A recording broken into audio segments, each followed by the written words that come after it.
Vamos lá, galera. Vamos agora começar, nesse capítulo de combinação simples, a resolver as questões mais difíceis, as questões que estão aí na segunda metade. São agora questões difíceis, principalmente as do final, mas vamos com calma, né? Essa 34, ela na verdade verdadeira, essa questão 34 em particular, ela nem é difícil. O difícil da questão 34 é você entender o enunciado. Esse é o grande desafio da questão 34.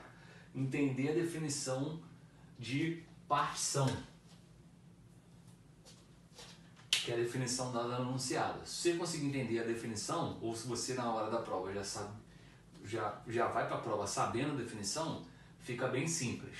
Agora, se você não souber a definição, tiver que aprender na hora da prova, aí realmente isso que torna a questão difícil. Mas uma vez entendido o conceito ali de partição, o negócio vai rápido.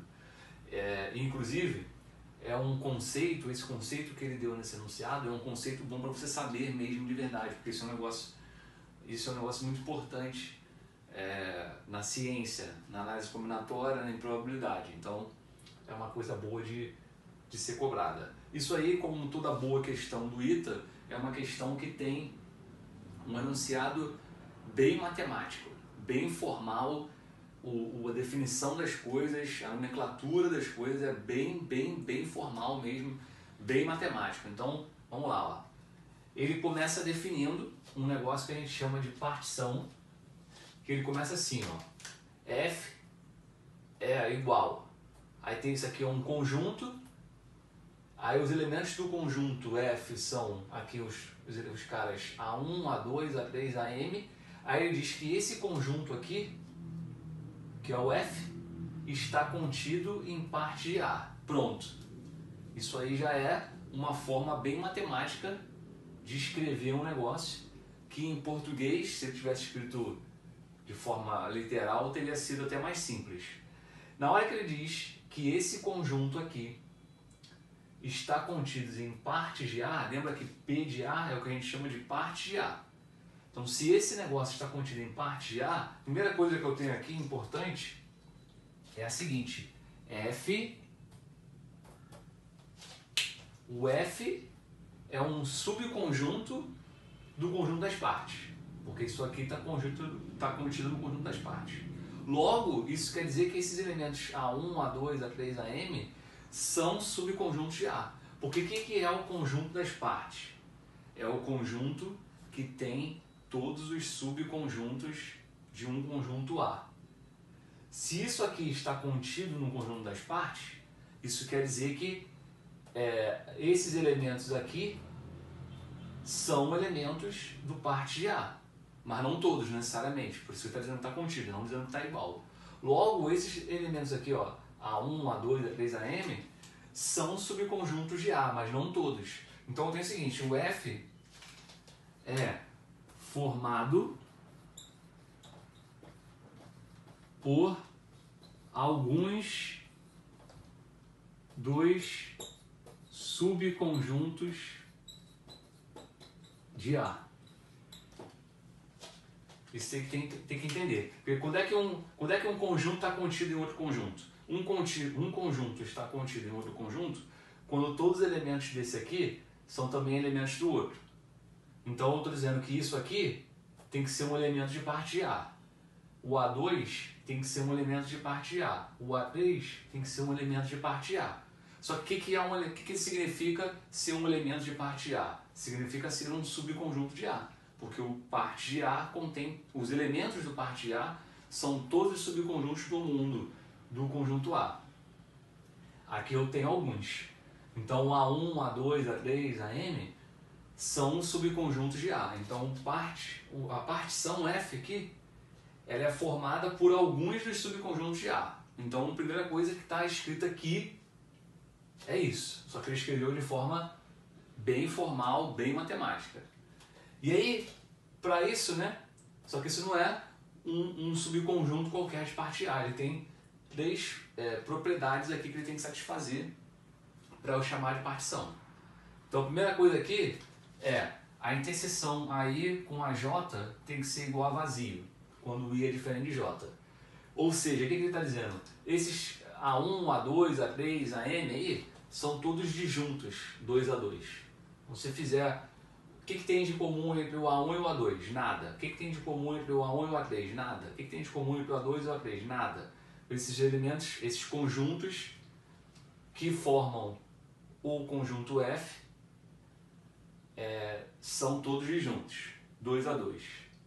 E para não ficar um negócio sem graça, os ases são diferentes de vazio, né? Porque seria meio esquisito aqui eu ter conjuntos vazios.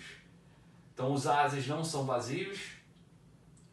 Qualquer A, I, A, J são disjuntos. E uma coisa aqui muito importante, a união de todos esses conjuntos ases dá o próprio A do início. Aí, depois a gente vê essa parte aqui, né? Isso aqui você tem que entender. E a melhor maneira de você entender é você fazer um desenho. Você tem que fazer um desenho para você poder sentir o problema. Aí eu estou fazendo aqui uma ideia, é um exemplo pensando em M igual a 5. Então eu tenho A. O A é tudo isso. Conjunto A. O que é uma partição de A? É eu pegar alguns subconjuntos de A, de maneira que nenhum subconjunto seja vazio, que eles sejam disjuntos. Repara que o A1 não se mistura com o A3, que não se mistura com o A2, não se mistura com o A4, não se mistura com o A5.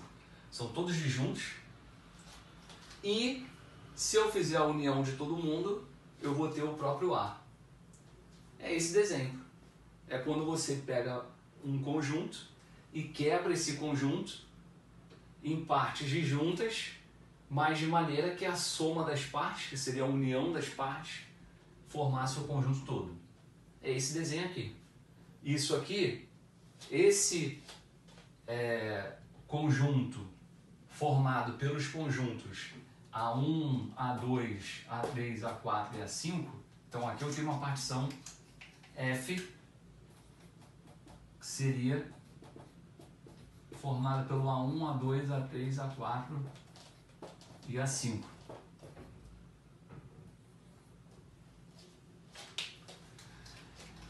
Repara que nenhum dos conjuntos é vazio. Todos eles são disjuntos, 2 a 2. E se você fizer a união do A1 com A2, com A3, com A4 com A5, vai dar o próprio A. Então isso é o desenho do que significa a ideia de uma partição. É quando você particionar mesmo.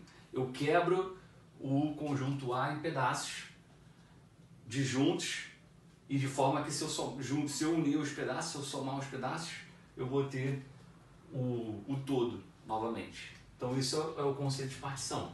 É isso que ele quer dizer com essas coisas aqui. Observe que todos os ases são subconjuntos de A, né? Porque o A1 está dentro do A, o A2 está dentro do A, o A3 está dentro do A, o A4 está dentro do A, o A5 está dentro do A. Então é isso que estava escrito aqui. O F é formado por alguns dos subconjuntos de A e tem essas condições aqui sendo satisfeitas. Beleza? Isso era o que você tinha que entender sobre o conceito da definição lá que ele fez no enunciado sobre partição. E aí, no final, ele ainda escreve um negócio a mais, ele diz, além disso, se todos os conjuntos aí possuem K elementos, a gente chama essa partição aí de uma partição de ordem K. Então, se por acaso o número de elementos desses pedacinhos forem sempre iguais, forem os mesmos, chamando aqui de K, você diz que a partição tem ordem K. Então não é o caso aqui, né? Porque aqui eu fiz um desenho, que por exemplo seria aqui 2, posso botar 5, aqui 3, 4, 4. Isso aqui não é uma partição que satisfaz essa parte final aqui.